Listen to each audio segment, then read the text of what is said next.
So first we need to import some libraries such as NumPy and Pandas. Matplotlib helps us to plot graphs, and the sklearn library have functions like mean squared error and min max scalar and the functions for splitting the data. And we'll also import IPython display HTML for animation of the training model of the data that we are training. So first we need to load the data. The data is called Boston, and we can just load it with the command load underscore Boston. And if we use the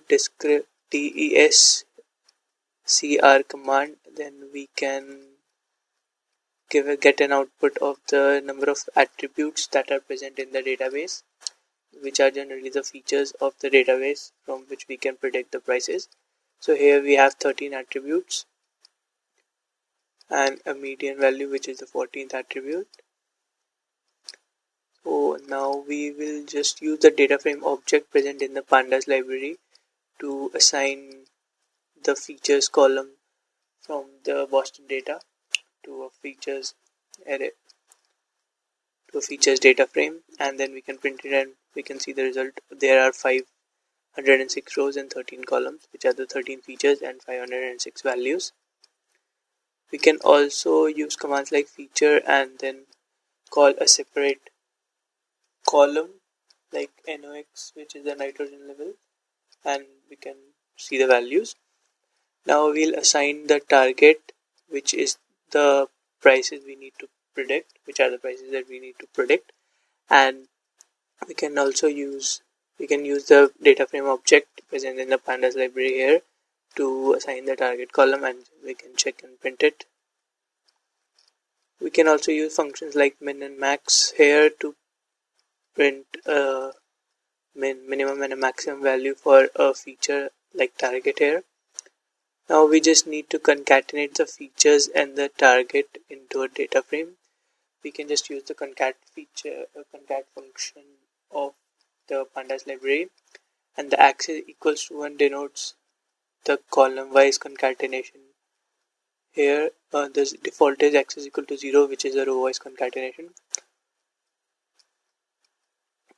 We can also use the describe data frame object to describe the mean, the standard deviation, the count, min value, the percentile, and the max value, which are all displayed here for particular columns.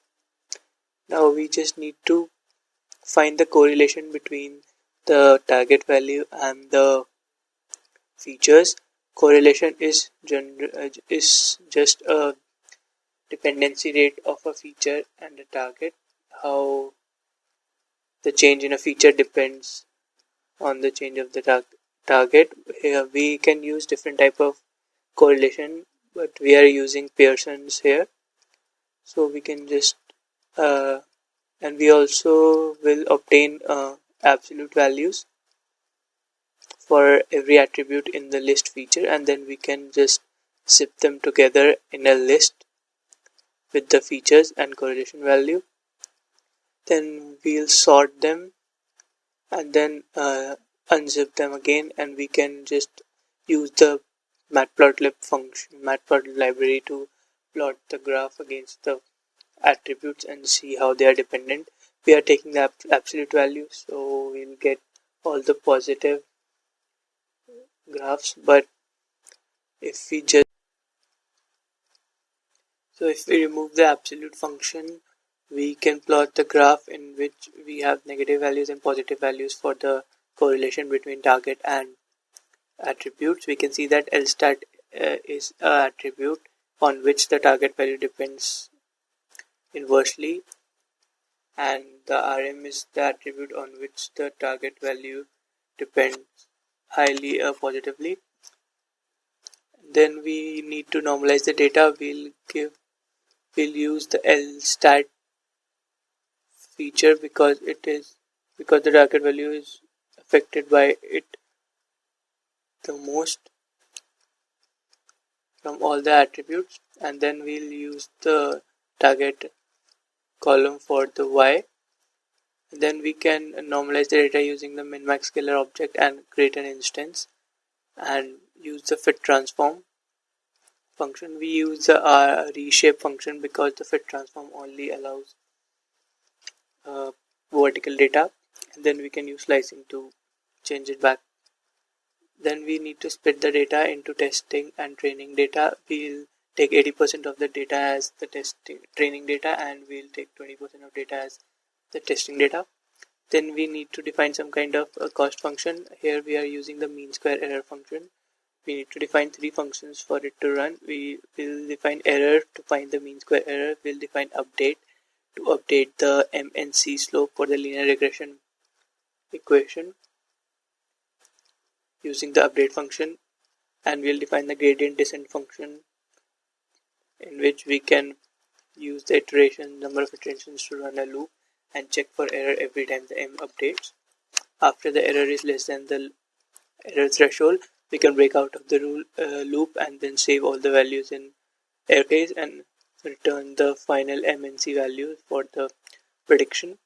Here we use the gradient descent function, keeping the learning rate at 0.001, and after running the gradient descent function for training the model on the training data, we can plot the regression curve, which is the training data and the prediction values.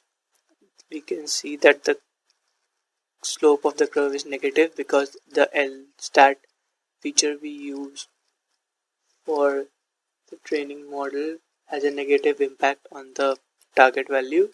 We can also see the errors with the iterations. We can see that the error have gradually decreased over the iterations, and we can also visualize the training phase of the model by using the HTML and the func animation objects. We can see in this video how the model trains itself and the regression curve changes accordingly while the MNC change. And now we can get the predicted values using the y equals to m into x plus c equation of the linear regression. We can also test the mean squared error against the target value and the predicted value, which is 0.0158 for the LSTAT feature, and then we can just add the testing data and the predicted value in a data frame and show them. And we can also plot the scatter plot of the testing data and the target value and a line for the predicted, and we can see the results. Also, we need to find the predicted data in target values. We have the predicted data in a normalized form, so we need to revert the normalization by scaling it. We can use the inverse transform function for it, and then after scaling we can just put it back in the data frame and just show the values of the target value, which is the y-test, and the predicted value. We can also change the feature to RM to test out a feature which affects the target value positively. We can just change there and run all the cells below and see the result.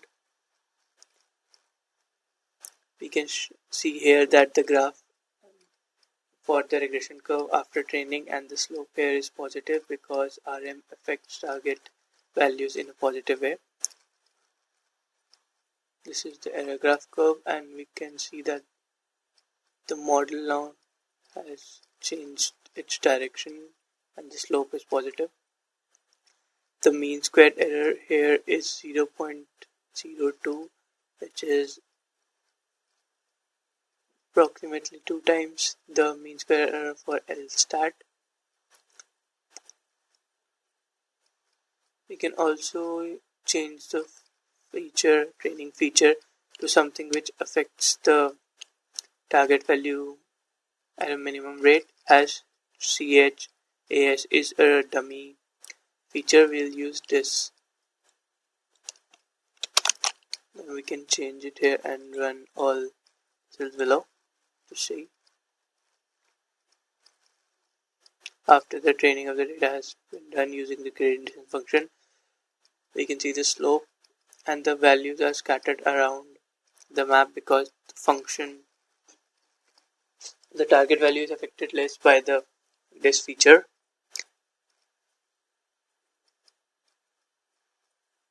Also the mean square error, which is 0.043, which is approximately 4 times the mean square error found when using LSTAT. And these are the predicted values for the feature DIS after using it.